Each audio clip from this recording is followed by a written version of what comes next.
आज 6 वर्ष हुए हैं PMJY के जो प्रोग्राम है उसमें, और हमने देखा है कि उसी के गाइडलाइंस पे स्टेट गवर्नमेंट ने CMJY भी प्रोग्राम लॉन्च किया है। उसको भी 6 महीने से ऊपर हो गए हैं और अभी तक बहुत सारे हमारे जो नागरिक हैं उनको ये सुविधाएं मिली हैं।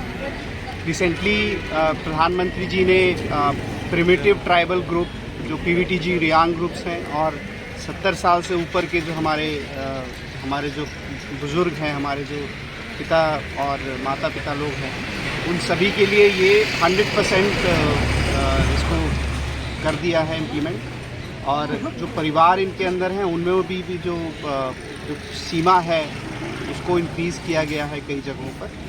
तो हम उम्मीद करते हैं कि ये जो इनिशिएटिव भारत सरकार और त्रिपुरा सरकार के द्वारा लिया गया है, इसकी ये वर्षगांठ हम मना रहे हैं। हम उम्मीद करते हैं ये जो प्रोग्राम है जो लोगों को उनके स्वास्थ्य में और इमरजेंसी में हेल्प करता है, ये और इसी तरीके से आगे बढ़ते रहे और जो हमारी एफिशिएंसी है लगभग 90% से ज़्यादा लोगों के पास इस तरह के कार्ड हैं PMJY, ये और बढ़ें और CMJY कार्ड का भी सैचुरेशन इससे 100% पहुँचे।